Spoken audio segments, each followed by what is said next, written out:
गीता के छठे अध्याय मतलब 6th चैप्टर में हमने अभी तक 8 श्लोक तक किया था। आज हम 9th 9वें श्लोक से करेंगे।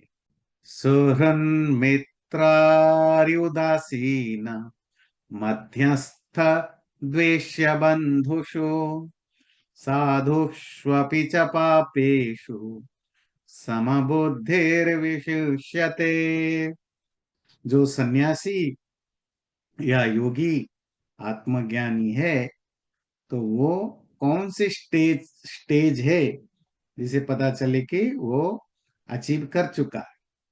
तो उससे रिलेटेड हम अलग अलग श्लोक देख रहे हैं और आज का श्लोक उसी से रिलेटेड है। और ये श्लोक कहता है, ऐसा दोस्त ऐसा फ्रेंड जो वेल विशर हो, मित्र जिसके साथ हमारा अफेक्शन है, प्रेम है, अरि शत्रु, उदासीन जो इनडिफरेंट है, किसी भी चीज में उसका कोई लेन देन नहीं है, मध्यस्थ जो न्यूट्रल है, मीडिएटर है, द्वेष्य जो हमारा प्रिय नहीं है, और बंधु जो हमारे रिलेटिव्स हैं, और साधुषु अपि और जो अच्छे लोग हैं, पापेशु जो पापी लोग हैं, इन सब में जो समबुद्धि रखता है, एक जैसी भाव रखता है, वही विशिष्यते, वही एक्सेल करता है। इसका मतलब वही अचीवर है। किसमें? स्पिरिचुअलिटी में, अध्यात्म में, या योगी या सन्यासी। पिछले श्लोक में भी बोला था कि जो समालोष्ट अश्म कांचन, जो पत्थर हो, मिट्टी हो या सोना हो, जो उन सब में एक जैसा भाव रखता है, मतलब उसको कोई फर्क नहीं पड़ता, कोई गोल्ड का गोल्ड मिल जाए या मिट्टी मिल जाए, गोबर मिल जाए, उसके लिए कोई फर्क नहीं पड़ता, सबकी वैल्यू उसके लिए एक जैसा हो जाता है। जब ऐसी स्टेट में हम पहुंच जाते हैं, हमारे लिए कोई चीज प्रेशियस नहीं, कोई चीज कम नहीं, कोई चीज ज्यादा नहीं, सब इक्वल हो जाए, ना कोई अपना है ना कोई पराया है, तो ऐसी स्टेट हो जाए तो फिर आप बाकियों से एक्सेल कर चुके हैं, आगे बढ़ चुके हैं। उसकी कंटिन्यूटी में कहता है, इवन जो अपने मित्र है, फ्रेंड है, या रिलेटिव्स है, या कोई शत्रु है, या जो पापी है, इवन पापी है या पुण्यात्मा है, वो सबके प्रति उसके अंदर कोई कोई थोड़ा भाव ज्यादा या कम, ज्यादा प्रेम कम प्रेम, ज्यादा नफरत कम नफरत, ऐसा कोई चीज नहीं होता। तो वही एक्सेल करता है, आगे बढ़ता है। इसमें दो तीन देखिए, तीन तरह के शब्द दिया जो फ्रेंड से रिलेटेड। ये संस्कृत में बड़ी इंटरेस्टिंग चीज है। जो फ्रेंड्स होते हैं ना, हम उनके लिए जैसे सुहृत, सखा, मित्र, बंधु, बहुत सारे शब्द आते हैं, और वो सब सेम मीनिंग वाले नहीं होते हैं ना, वो अलग अलग क्राइटेरिया को फिक्स करते हैं। सुहृत उसको कहते हैं, वो फ्रेंड। हृत कहते हैं हार्ट, दिल। सु कहते हैं अच्छा, मतलब जिसकी दिल तुम्हारे लिए अच्छा है, ऐसा फ्रेंड जिसको वेलविशर कहते हैं। और दिल अच्छा होने का मतलब जो तुम्हारा भला सोचता है। और जो तुम्हारा भला सोचेगा ना, वो तुम्हारे सामने हमेशा तारीफ नहीं करेगा, वो तो तुम्हें डांटेगा भी, तुम्हें बुरा भी कहेगा कि भाई ये गलत है। उसको लगता है कि ये गलत है तो वो गलत बोलेगा, सही है तो सही बोलेगा। ऐसे लोगों को सुहृत बोलते हैं। आजकल प्रॉब्लम क्या है कि हम जिस तरह के माहौल में पले बढ़ रहे हैं ना, हमें सुहृत लोग पसंद नहीं आते हैं। मतलब ये तो पसंद है कि भाई वो मेरे दुख में खड़ा रहे, पर मुझे टोके, मेरी बुराइयों को बताए, वो हमें मंजूर नहीं है। पर हमारे सारे शास्त्र कहते हैं, इवन जो राजा हैं, राजा महाराजे, उनके लिए भी ये है कि आप सुहृद पालना सीखो, वेल विशर। और वेल विशर जरूरी नहीं मुंह में हमें, माँ बाप के कौन कितने माँ बाप हैं जो बच्चों को 24 घंटे तारीफ करते रहते हैं। उल्टा जो स्मार्ट माँ बाप हैं, वो दुनिया कितनी भी तारीफ करे, घर में आकर बताते हैं, बेटे ये वाली बात गलत थी, ये ध्यान रखना। यही तो काम है माँ बाप की, भाई बहन की, फ्रेंड्स के, घर के रिलेटिव के। तो दोस्त भी ऐसा जो होता है उसको सुहृद कहते हैं। दूसरा होता है मित्र, मिति स्नेह नहीं, मतलब हमारा एक नेचुरल अफेक्शन उसके प्रति है। वो अच्छा है बुरा है या कैसा भी है, डजेंट मैटर, मुझे उसके प्रति प्यार आता है ऐसे व्यक्ति के प्रति, तो वो मित्र होता है, वहां अफेक्शन काम करता है। एक होता है सखा। सखा जब आप दोनों एक ही सोच, जब दो व्यक्ति एक ही सोच के होते हैं, एक ही थॉट प्रोसेस के होते हैं, या एक जैसे जॉब करते हैं, या एक ही जगह काम करते हैं, कुछ कुछ सिमिलरिटीज हैं, है ना? नहीं, सपोज एक बिजनेस में है, एक ऑफिस में है, या एक जैसे पार्टी में है, एक जैसे संस्था में जुड़े हैं, तो कोई कोई सिमिलरिटी के कारण जो दोस्ती बनती है उसको सखा कहते हैं। ठीक है। जो बंधु है, बंधु शब्द बंधन से होता है, बंधन जो आपको अटैच करते हैं, बांधते हैं।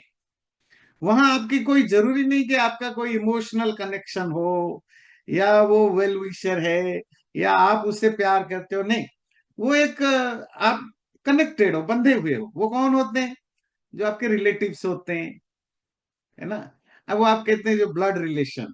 अब वो एक, आप पसंद हो ना हो, वो वेल विशर हो ना हो, वो आपके साथ बराबर हो ना हो, तो भी वो आप इसको उस कैटेगरी में रखते हो, फ्रेंड्स की कैटेगरी में। जो जो हमारे रिलेटिव्स होते हैं उनको कहते हैं बंधु।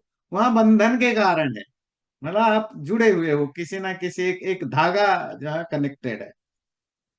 तो ये तो कुछ शब्द थे जो फ्रेंडशिप को डिफाइन करते हैं। अब आते हैं श्लोक पर। तो सुरहुन मित्र अरि, जो जिसको मैं प्यार करता हूं, या जो मेरे वेलविशर है, या अरि मेरा शत्रु है, या उदासीन जो इनडिफरेंट है, उसको कोई मेरे साथ ना किसी के साथ कोई फर्क नहीं पड़ता, और जो मध्यस्थ, जो दोनों के बीच में मिडिल में है, जो न्यूट्रल है, या जो जिससे मैं नफरत करता हूं, जो मैं जिसको मैं पसंद नहीं करता हूं, या कोई मैं नहीं, ऐसा व्यक्ति जो नफरत करने लायक है, जैसे कोई गुंडा है, माफिया है, चोर है, दूसरों को नुकसान करता है, ये द्वेष्य है, द्वेष करने लायक है। या बंधु जो रिश्तेदार हैं। और साधु जो रूल्स रेगुलेशंस को फॉलो करते हैं, वर्च्यूज वैल्यूज को, मोरालिटी को लाइफ में इंप्लीमेंट करते हैं, अर्थात धर्म का पालन करते हैं, वो साधु हैं। और इसके अपोजिट पापी, जो रूल रेगुलेशन फॉलो नहीं करते हैं, कोई मोरालिटी को ज्यादा भाव नहीं देते हैं अपने लाइफ में, वर्च्यूज वगैरह को, वैल्यूज को कोई लाइफ में अपने बिहेवियर में नहीं दिखाते हैं, वो सब पापी हैं। तो ठीक है। पर जब आप उस स्टेट में पहुंच जाते हो, स्पिरिचुअलिटी के उस स्टेट में, फिर आपके लिए कोई, सब एक जैसा दिखते हैं, कोई आपको फर्क नहीं होता। आप किसी से इसीलिए नहीं प्यार करते कि वो अच्छा है, आप किसी से इसीलिए नफरत नहीं करते हो कि वो बुरा है, आप इसीलिए न प्यार नहीं करते हो कि वो बड़ा है, इसीलिए प्यार नहीं करते हो कि वो आपका अपना है। नथिंग। आपके पास प्यार और नफरत से आप ऊपर उठ जाते हो, सब आपके लिए बराबर हो जाते हैं। तो जब इस स्थिति में आप पहुंच जाते हो, तो फिर समझ लेना कि वो व्यक्ति बाकियों से एक्सेल कर चुका है, विशेष्यते एक्सीलेंट हो चुका है। किसमें? ये स्पिरिचुअलिटी प्रैक्टिस में। और वो कब होता है? जब आपकी आत्मज्ञान, या आप अपने आप को, सेल्फ को रियलाइज कर देते हो, या उस प्रोसेस में बहुत आगे तक पहुंच चुके हो। योगी युंजित सतत महात्मानं रहसि स्थितः, एकाकीयत चित्तात्मा निराशेर परिग्रह। योगी जो योग की प्रैक्टिस कर रहा है, सततम आत्मानम युंजित, कॉन्स्टेंटली अपने मन को जोड़े, शांत रखे, स्टडी करे।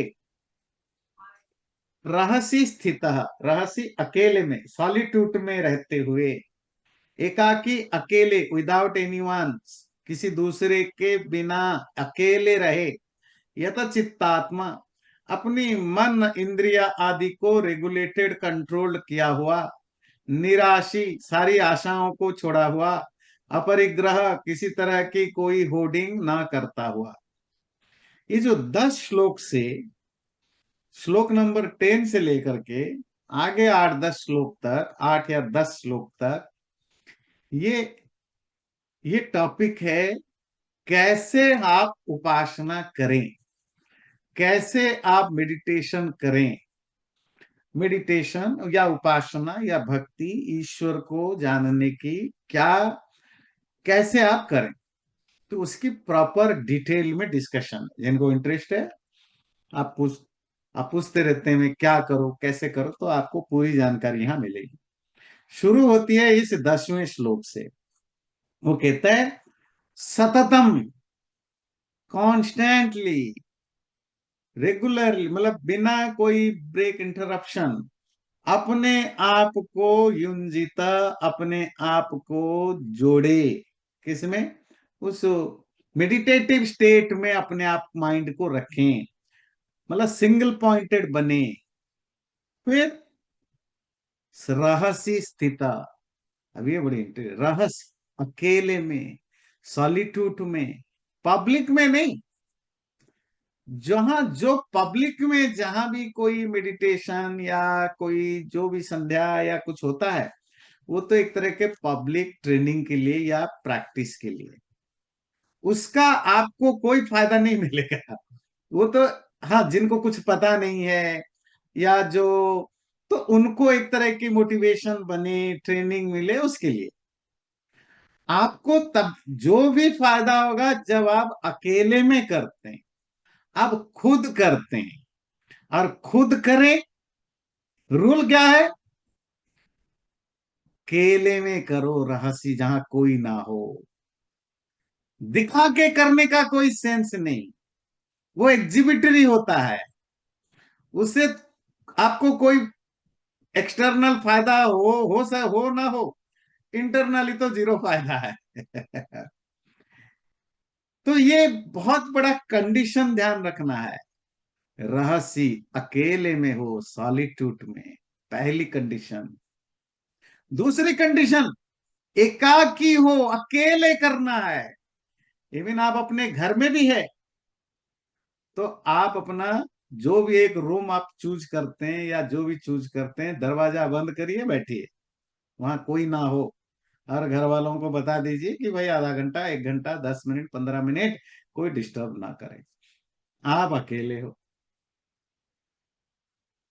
ये आज के एज में ये चीजें क्लियरली पता होनी चाहिए, बताया जाना चाहिए, क्योंकि आजकल सब चीजें ओपन है। और ओपन ओपन होने का मतलब इसीलिए नहीं है कि उनको पता नहीं है, क्योंकि 90% लोग जो स्पिरिचुअलिटी में हैं, वो स्पिरिचुअल एस्पिरेशन से नहीं है।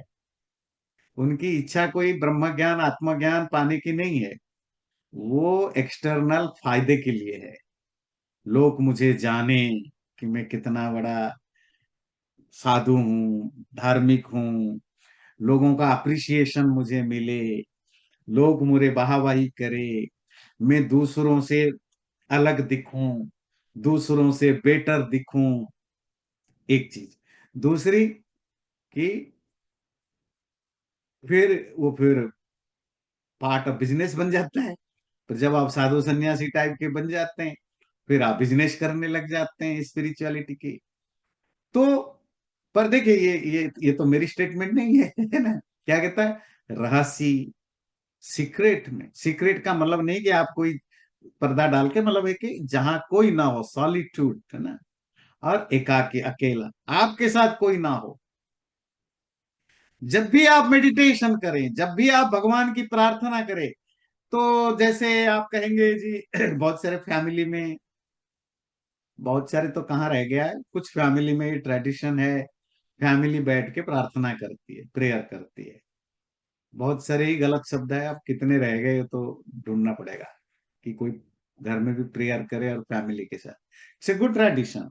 आप अपने बच्चों को बैठा के सब मिलके, सुबह या शाम जब भी टाइम मिलता है, आप सब मिलके प्रार्थना करते हैं या जो भी करते हैं, वो उससे आपको कोई स्पिरिचुअल बेनिफिट नहीं मिलेगा। उसका बेनिफिट दूसरा है।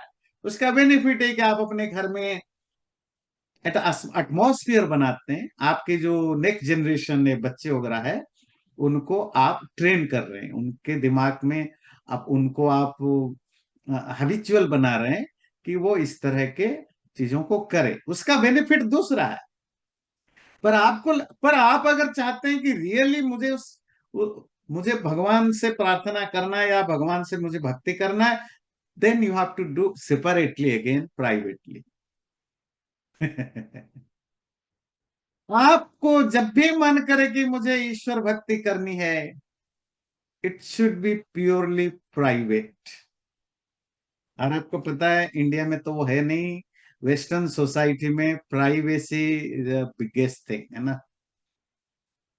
पति पत्नी के रूम में भी नहीं जा सकते, पत्नी पति के रूम में भी नहीं जा सकते, माँ बाप बच्चे के रूम में भी नहीं जा सकते जब तक परमिशन ना मिले। इसे प्राइवेसी। ईश्वर के साथ जब तुम्हारी जो भी कनेक्शन बनेगा, it should B pure privacy. अगर तुम प्राइवेसी का पालन नहीं करते हो, तो इसका मतलब तुम्हें ईश्वर से कोई प्रेम, कोई लगाव नहीं है, तुम कुछ और करने के लिए ये सब कर रहे हो। Maybe for a good reason और बैड रीजन। पर एक चीज पक्का है कि भगवान से तुम्हारा कोई लेन देन नहीं है।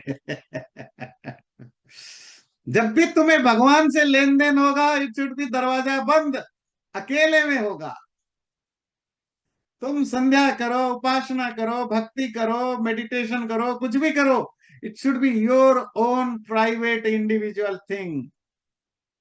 एकाकी, शब्द ही बोला, अकेले, alone, only you, no one should be. यथाचित्तात्मा, और अपने चित्त को, माइंड को कंट्रोल किया हो, है ना। निराशी, आशा, इच्छाएं, किसी भी तरह की इच्छाएं जिसकी खत्म हो चुकी है, इच्छाएं अब नहीं है, या इच्छाएं नहीं रखता। और अपरिग्रह। परिग्रह किसको कहते हैं? चारों तरफ से हम सब को कौन है, हम सब परिग्रही हैं। हर तरह से हमें इकट्ठा करना है, होड़ करना है ना। अब ये जैसे अभी ह्यूस्टन में मैंने एक चीज नोट किया, ये अमेरिका में कैपिटलिस्टिक सोसाइटी है, तो कुछ भी हो, फायदा हमेशा बिजनेस को होता है। मतलब स्टॉर्म आए, फायदा बिजनेस को, स्नो आए, फायदा बिजनेस को, बाढ़ आए, क्यों? आपको अभी जैसे ह्यूस्टन में स्नो का था, अब कोई भी स्टोर जाओ, मोस्ट ऑफ स्टोर खाली हो चुके हैं, है ना। तो क्या जरूरी है कि वो सब यूज होगा? नहीं, सोसाइटी ऐसी है। खैर वो तो चलो एक डर है या जो भी है उसके कारण। पर हम अपने घरों में या अपने लिए इतनी चीजें इकट्ठा करते हैं, इतनी चीजें इकट्ठा करते हैं, सिर्फ फिजिकल चीजें नहीं कि चलो भाई मैंने सामान इकट्ठा कर लिया, गाड़ी इकट्ठा कर लिया, पैसा इकट्ठा कर लिया, घर इकट्ठा कर लिया, कपड़े इकट्ठा कर लिया, वो तो ठीक है। हम मेंटली भी बहुत चीजें इकट्ठा करते हैं, यूजलेस चीजें जो हमारे यूज में नहीं है। अलग अलग तरह की मेमोरियां, मतलब किसी के साथ किसकी क्या बात हुई वो भी मुझे याद रखना है ना, नहीं। मतलब दुनिया भर की मेंटल जो होर्डिंग है वो भी बहुत ज्यादा होता है ना। उससे होता क्या है, हम ओवर थिंकिंग के शिकार बन जाते हैं, अननेसेसरी नींद खराब होती है। खाली अकेले बैठते हैं तो पचासों तरह के उटपटांग थॉट्स हमें अटैक करते हैं। क्यों करते हैं? क्योंकि हमने हमें सब जानना है। पड़ोसी के घर में क्या हो रहा है ये भी जानना है, हमें वहां क्या हो रहा है वो भी जानना है, ट्रम्प ने कैसे छींका खांसा, कौन सा कपड़ा पहना ये भी जानना है। मतलब हमें हर चीज जानना है।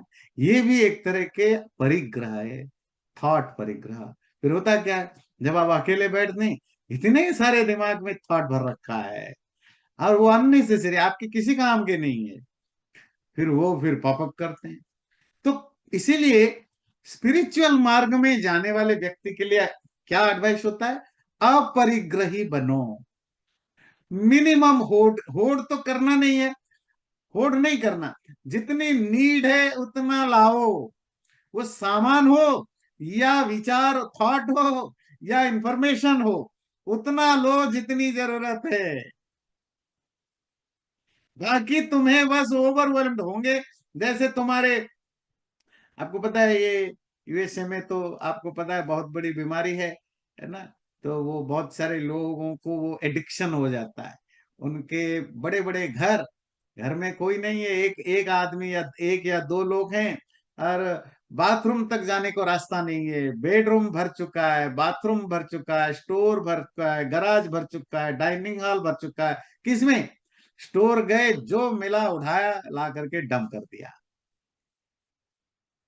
ये तो कुछ लोगों की बीमारी है जो ऐसा करते हैं। हम लोग मेंटली इससे काम नहीं करते हैं, हम भी मेंटली जहां जो मिला सब कचड़ा अच्छा बुरा सब ढक लेते हैं। अपरिग्रही। तो मैं इनको समराइज कर दूं, तो योगी कैसा कि जो चीजों को, जो मन को शांत करके लगाए, अकेले में रहे, रहसी स्थित, एकाकी अकेला रहे, यथाचित्तात्मा, मन को कंट्रोल रखे, आशाओं, कोई इच्छाओं को मिनिमाइज करे, एस्पिरेशंस, विशेष इच्छाओं को न रखे, अपरिग्रह, किसी तरह का परिग्रह या इकट्ठा करना, संग्रह करने को त्यागे। शुचौ देशे प्रतिष्ठाप्य स्थिरमासनमात्मनः, नात्युच्छ्रितं नातिनीचं चैलाजिन कुशोत्तरम। अभी जो पिछले श्लोक में जाना, वो प्रिपरेशन था। अगर आप प्लान कर रहे हैं कि आपको ईश्वर भक्ति करनी है, तो आप कैसे अपने आप को प्रिपेयर करेंगे। तो 10वें श्लोक में आपने जाना, आप मन को शांत करो, परिग्रह, जो होर्डिंग करने को छोड़ो, आशाएं कंट्रोल करो, आदि आदि। अब प्रैक्टिकली, अब मुझे मेडिटेशन करना है, संध्या करना है, उपासना करना है, भक्ति करना है भगवान से। पहले देखेंगे जगह कैसा होना चाहिए, है ना। देखिए श्लोक का ट्रांसलेशन, शुचौ देशी। ऐसा एक देश, देश कहना कंट्री नहीं, देश मतलब प्लेस। ऐसा एक स्पॉट, ऐसी एक जगह चूज करिए जो शुचि हो, जो क्लीन हो, जो साफ हो।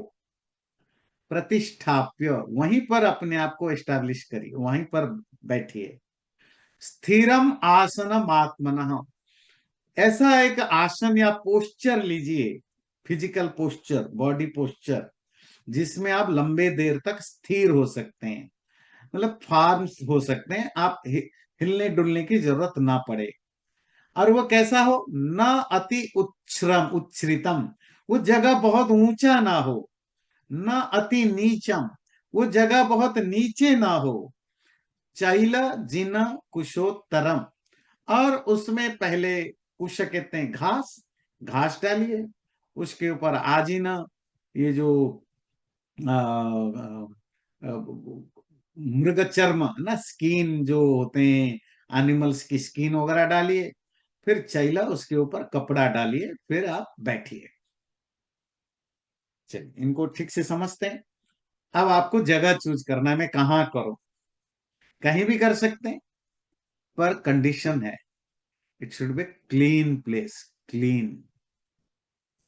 पहले जमाने में झोपड़ी वगैरह होते थे, मतलब मिट्टी के या घास फूस के।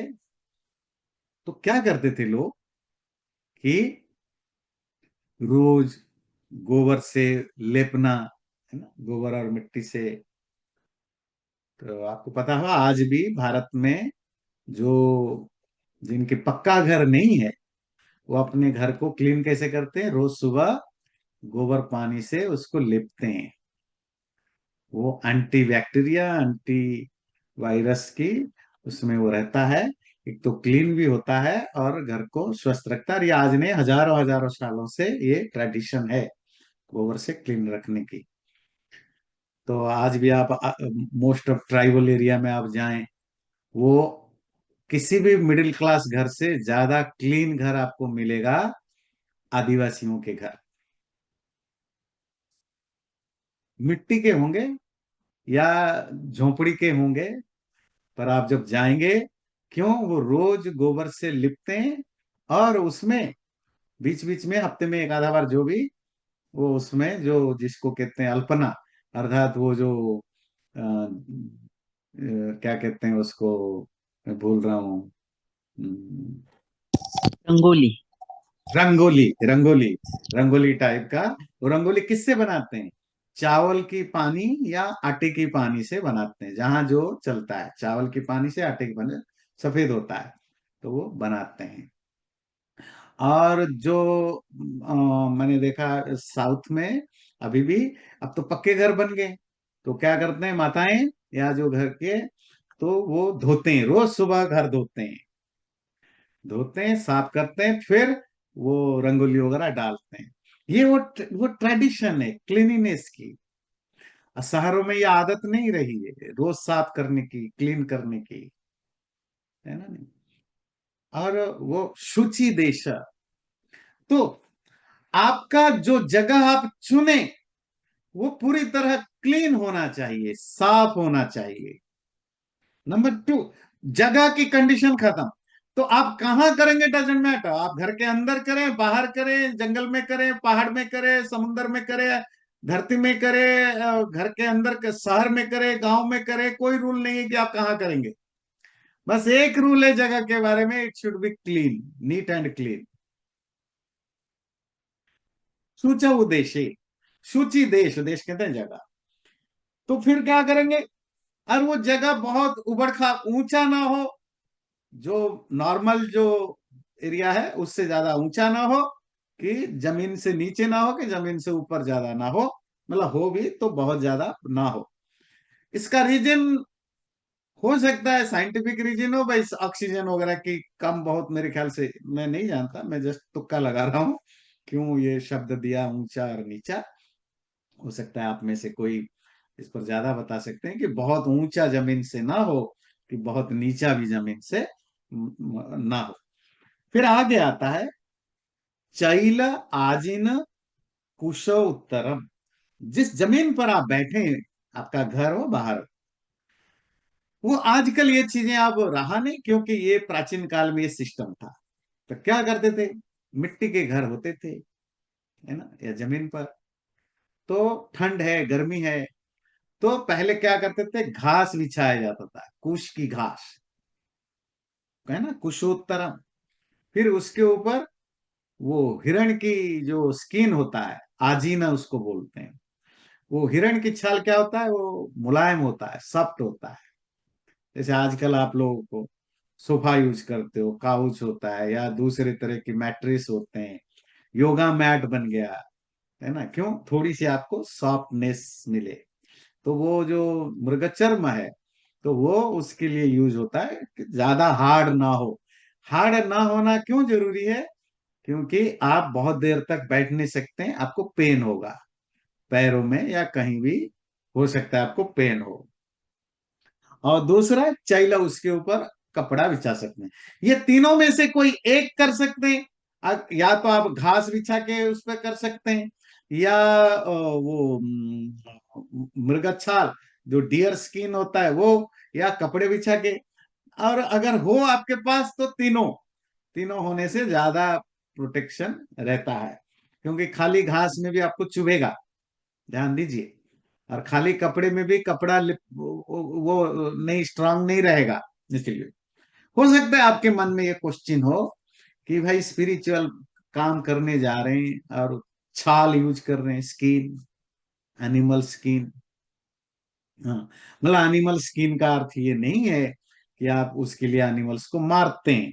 तो प्राचीन काल में ऋषि मुनि लोग तो जंगल में रहते थे, वो किसी सिविल पर्सन के कपड़े तो नहीं पहनते थे, क्योंकि उनको कोई बहुत ज्यादा वो रखना नहीं है। तो जो जंगल में जो अवेलेबल चीजें हैं, उन्हीं से खाना पीना रहना, कपड़ा उसी से तैयार रखते थे।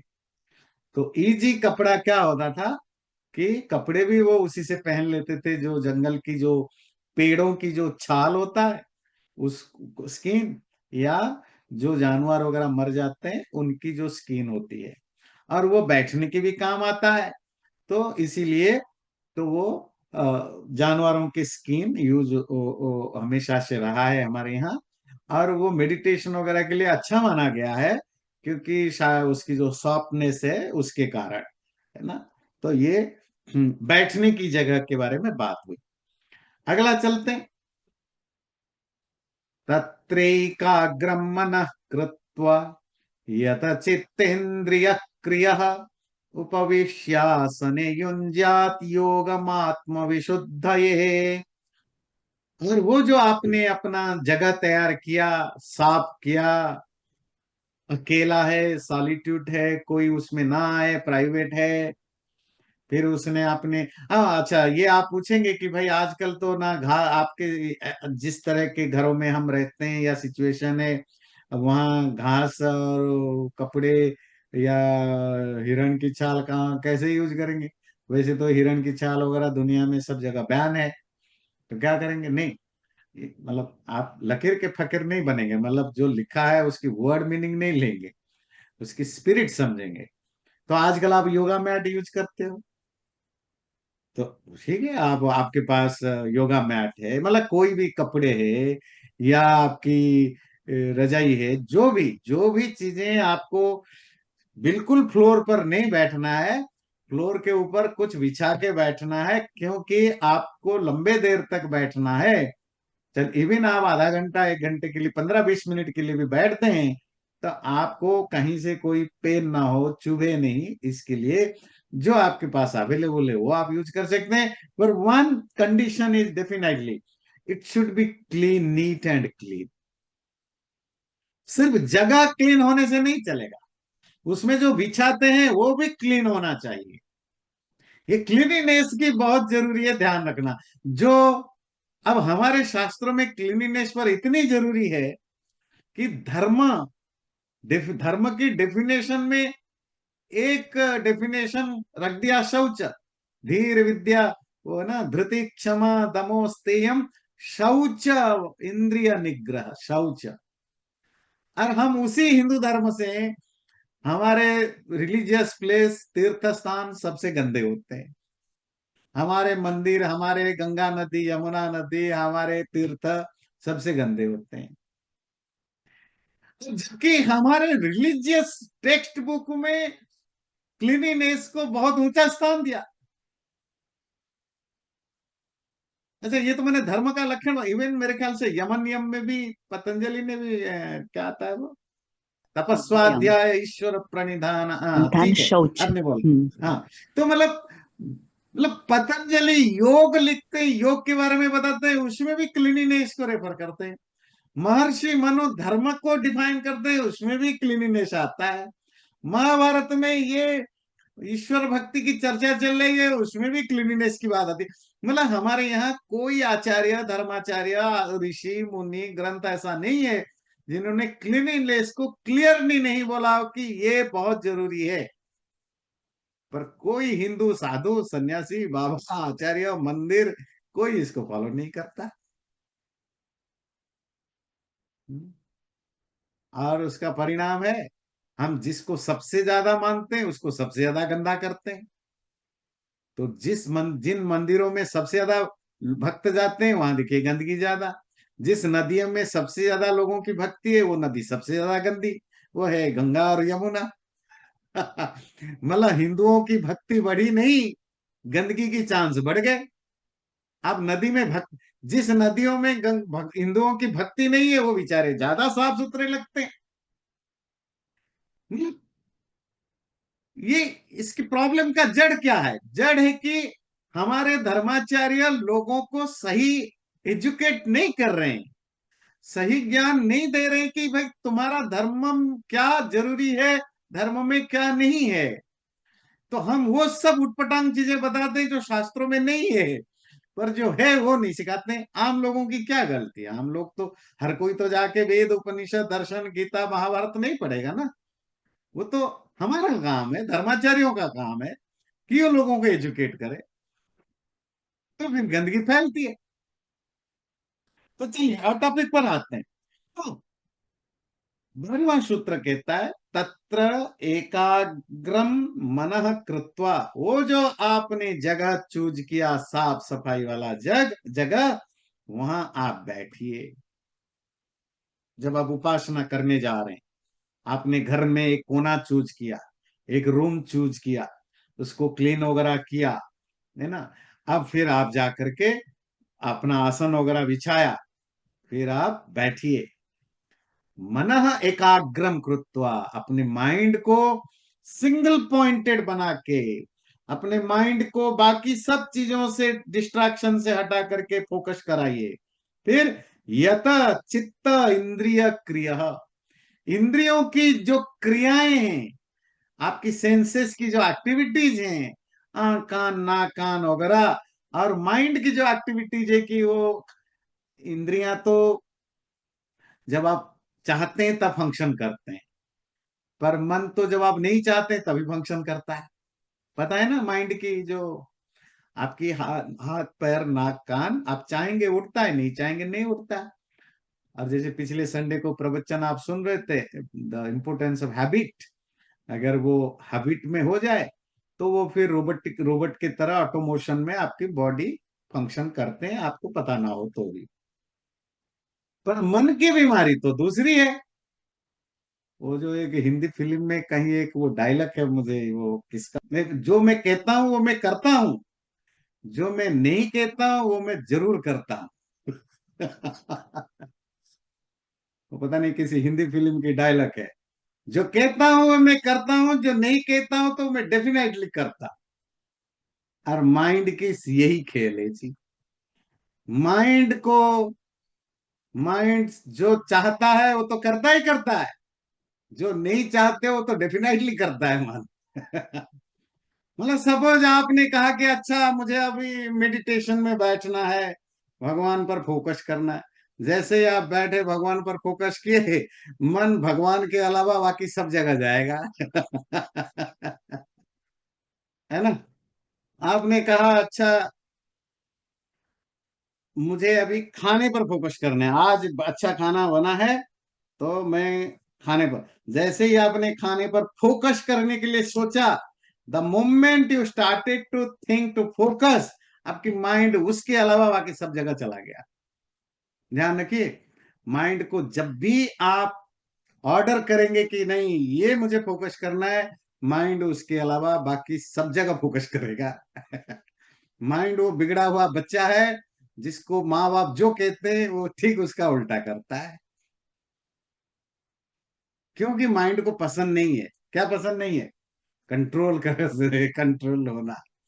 पर क्या है कि, पर माइंड कंट्रोल हुए बिना आपकी लाइफ चलेगी नहीं, तो आपको कंट्रोल करना पड़ता है। तो इंद्रियों की एक्टिविटीज, मन की एक्टिविटीज को अब यत रेगुलेशन, रेगुलेटेड करना है।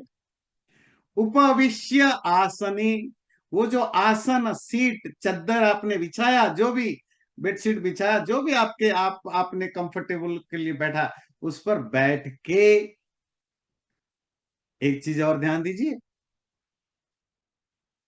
ईश्वर भक्ति किस पोस्चर में करना चाहिए? खड़े होके, बैठ के, सो के, लेट के, दौड़ के। वेदांत क्लास में जो आते हैं, वहां भी ये टॉपिक पर डिस्कशन हुआ था।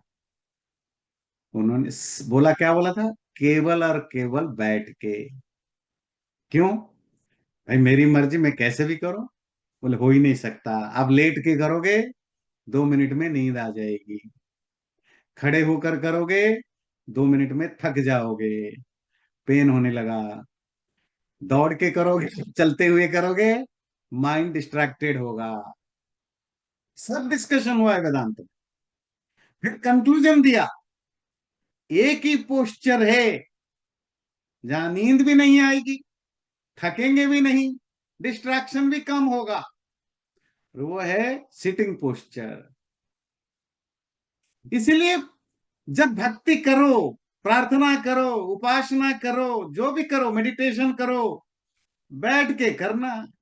ये आजकल लेफ्टिस्ट वालों के चक्कर में पड़ के जी जैसे भी करे, क्या भगवान, क्या खड़े होने से भगवान नहीं सुनेंगे?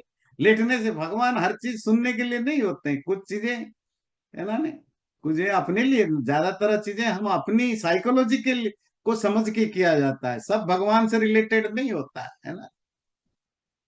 तो बैठ के करना, उपविश्य आसने, आसन में बैठ के, क्यों? क्योंकि उसमें कंफर्ट होता है, कंफर्ट होने पर आप ज्यादा देर तक बैठ सकते हैं। कंफर्ट तो लेट के भी होता है, लेट में नींद आ जाती है, यही है। युंज्यात योगम आत्म विशुद्धये, फिर आप अपने मन को जोड़ना, जो जो भी आप उपासना कर रहे हो, भक्ति कर रहे हो, मेडिटेशन कर रहे हो, उसमें मन को लगाना। क्यों करना ये उपासना? उपासना मतलब जो भी भगवान को जानने, पाने, क्लोज होने की जो भी रास्ता, आत्म विशुद्ध है, for the purification of self, अपने आप को शुद्ध करने के लिए। परमात्मा किसको मिलता है? जो शुद्ध हो, शुद्ध चित्त, pure heart, pure mind, pure wisdom को परमात्मा मिलता है। तो परमात्मा को पाने के लिए कंडीशन क्या है? Purity, purity of mind, purity of wisdom. तपस्या नहीं, मेडिटेशन नहीं, साधना नहीं, यज्ञ तप नहीं, चित्त शुद्धि, विचार शुद्धि। तो बाकी क्यों करते? जो जो मेडिटेशन उपासना वगैरह करते हैं, वो इसीलिए करते हैं कि मन शुद्ध हो जाए, बुद्धि शुद्ध हो जाए, आत्मा विशुद्ध है। आत्मा मतलब सेल्फ, सेल्फ में सब आ गया, बुद्धि, मन, इंद्रियां, ये शुद्ध हो जाए, प्योर हो जाए। तो वो जो अपने आप को प्योर बनाने के लिए, फिजिकली, मेंटली, इंटेलेक्चुअली प्योर बनाने के लिए आप ऐसा करिए, उपासना, ध्यान करिए। अगला श्लोक। समं काय शिरो ग्रीवं धारयन्नचलं स्थिरः, संप्रेक्ष्य नासिकाग्रं स्वं दिशश्चानवलोकयन्।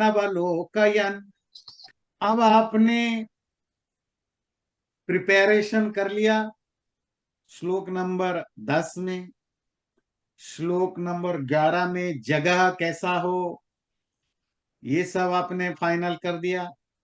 श्लोक नंबर 12 में आप बैठ गए आसन पर। अब जब आप बैठे, कि बॉडी पोस्चर कैसे होनी चाहिए?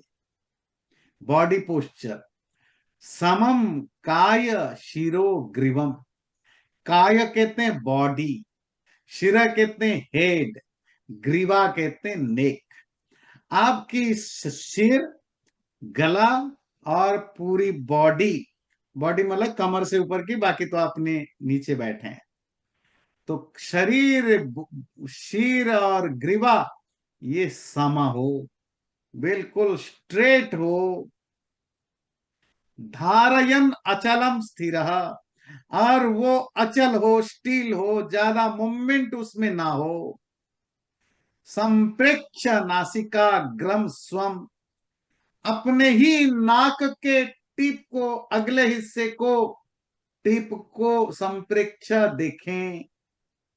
दिशश्च अनवलोकयन, और इधर उधर किसी दूसरे डायरेक्शन में ना देखें। अभी पूरा नहीं हुआ, अगला श्लोक भी कंटिन्यूएशन है। तो क्या करेंगे?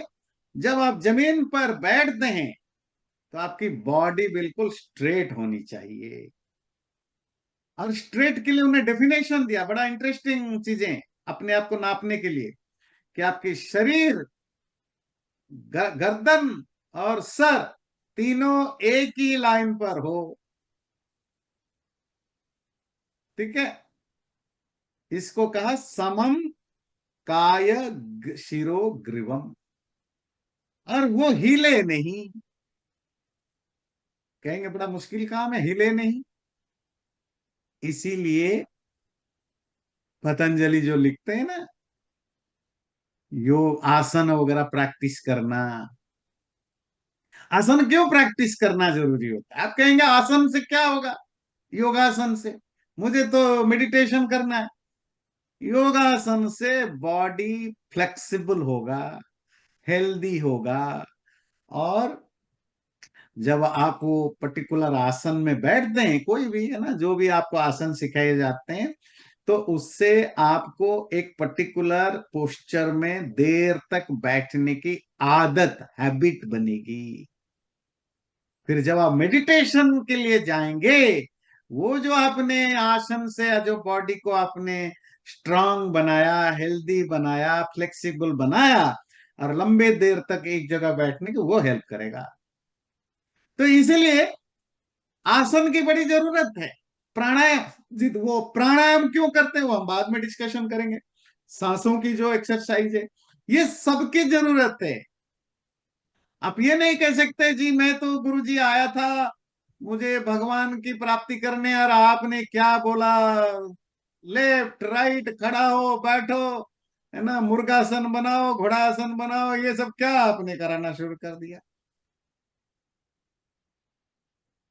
आपको पता है ये जो स्पेस में जाते हैं ना, मुझे तो ज्यादा जानकारी नहीं थी, हमने एक वो सुनीता विलियम्स जो आजकल वहां है, तो बहुत पहले, आज से 15-20 साल पहले की बात है, जब पहली बार गई होगी या जो भी, तो उनकी एक छोटी सी बुक भारत में बिकती थी, बायोग्राफी टाइप की।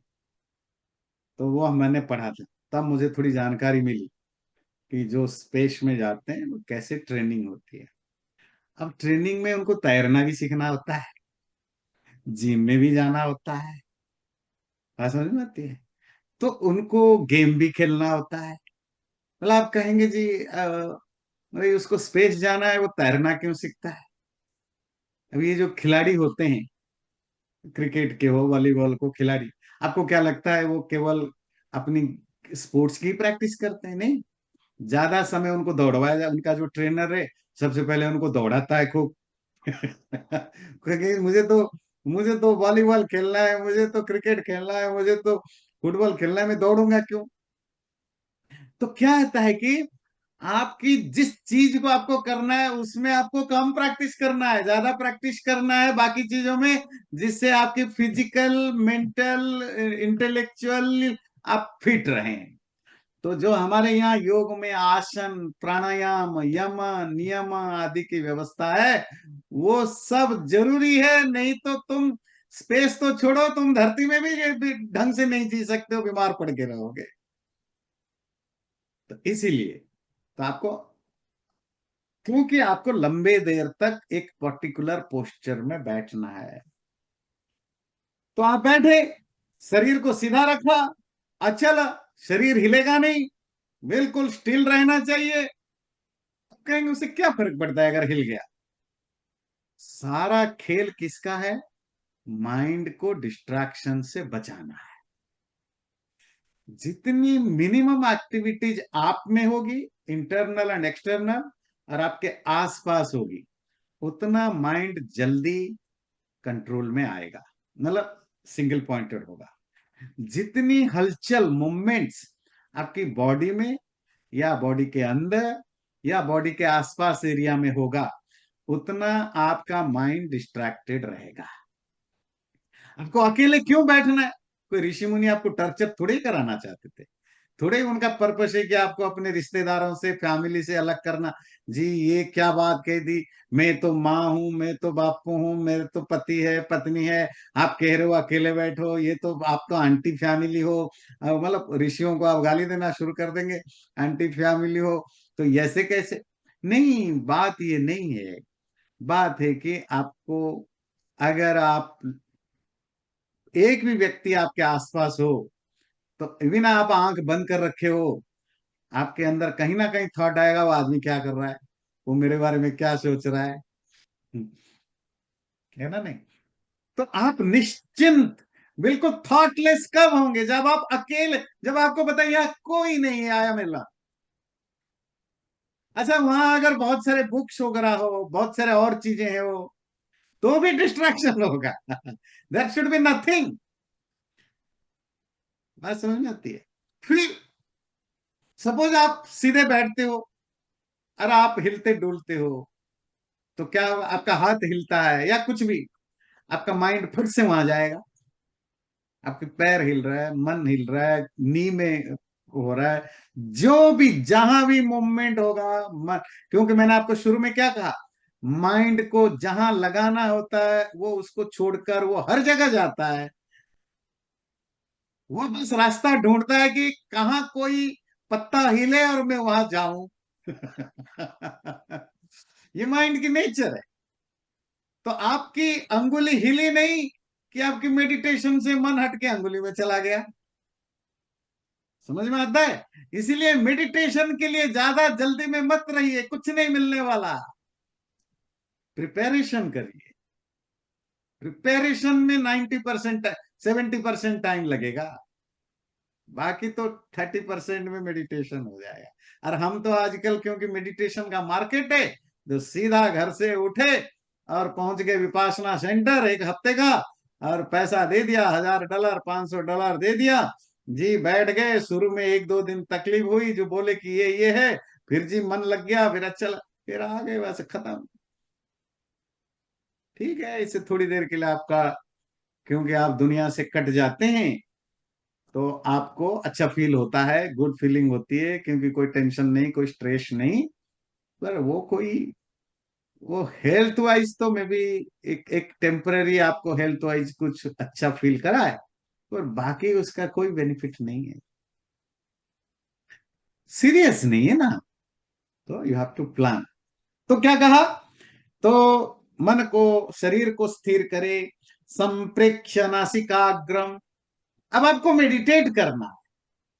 मेडिटेशन कहाँ करना है? परमात्मा पर फोकस करना है, आत्मा पर फोकस करना है। भाई आत्मा तो कोई ऐसा घूम नहीं रहा है कि आप पकड़ के रख दिया, बैठ मैं तुम्हारे ऊपर फोकस करूंगा, वो तो हो नहीं सकता। बात है कि वो तो बड़ी शटल चीजें हैं। मन वहां कैसे जाएगा? मन तो वहां जा ही नहीं सकता। तो आप माइंड को चैनलाइज करोगे कैसे, और कहां से स्टार्ट करोगे? नासिकाग्रम, टिप ऑफ द नोज। गीता में तो नासिकाग्रम दिया, आगे जैसे योग दर्शन वगैरह में वहां 3-4 और ऑप्शन दिया है। ये मिडिल ऑफ द जो आईब्रो है, टिप ऑफ द टंग है, रूट ऑफ द टंग, जीभ की नीचे की हिस्सा, जीभ का अगला हिस्सा, नाक का टिप है, ये जो भ्रू भ्रूमध्य है। शरीर का कोई पर्टिकुलर अंग, वो अंग भी जो सटल हो। नहीं तो बोलता पूरे नाक पर फोकस करो, बोलता अपने सीने में फोकस करो, सर पे, वो क्या बोला, tip of the eye nose, tip of the tongue, जो छोटी सी पार्ट है। संप्रेक्ष देखने का मतलब आंखों से देखना है? नहीं, आंखों से तो आप देख भी नहीं सकते हो, आंखें तो बंद होगी। माइंड में देखना है, मतलब माइंड में सिर्फ नाक के अगले हिस्से को ही देखना है। माइंड में देखना मतलब माइंड में सोचना है, और कोई थॉट को अलाउ नहीं करने देना। या आपने ये चूज किया इन बिटवीन द आईब्रोज, बस आप 10 मिनट करो, 2 मिनट करो, 2 घंटे करो, 6 घंटे करो, 10 साल तक करो, बस वही फोकस करो और कहीं नहीं करो। बदलते रहोगे तो कुछ नहीं होगा, है ना? वही फोकस होगा। बार बार करोगे, बार बार कहोगे, फिर मन वहां टिकेगा, शुरू में तो नहीं टिकेगा। बात समझ में आई? संप्रेक्षणासिकाग्रम स्वम दिशश्च अनवलोकयन। फिर जो आपके दूसरे डायरेक्शन हैं, दिशाएं, वहां अपना मन को नहीं लेना, उस तरफ सोचना नहीं, ना आंखों से देखना, ना कानों से सुनना। अब कहीं आवाज आएगी ऐसी, तो कान ने सुन लिया, तो माइंड तो जैसे वेट करके बैठा होता है, तो फट से भाग गया वहां। अरे अच्छा चलो कहोगे, अच्छा चले जाओ बेटे, वहां 2 मिनट रह के फिर वापस आ जाओ। मन वहां 2 मिनट के बाद फिर यहां नहीं आएगा जहां आप चाह रहे हो, वो और कहीं चला जाएगा।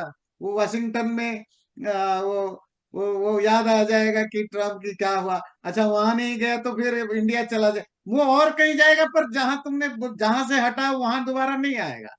ध्यान रखिए, माइंड आपके बिगड़ा हुआ बच्चा होता है।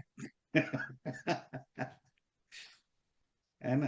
तो इसीलिए इसीलिए आप समझ पा रहे क्यों कहा सॉलिट्यूड, क्यों कहा अकेला, क्यों कहा क्लीनिनेस। ये सब चीजें माइंड की कोई डिस्ट्रैक्शन को हटाने के लिए। तो किसी भी तरह की दूसरे तरह मन को नहीं लेना, यहां फोकस करना। ऑलमोस्ट तो ये हो गया जो फिजिकल रिक्वायरमेंट है। आगे कैसे ध्यान करेंगे वो अगले बार हम जानेंगे। चैनल को सब्सक्राइब जरूर करें और वीडियो अच्छा लगे लाइक भी जरूर करें।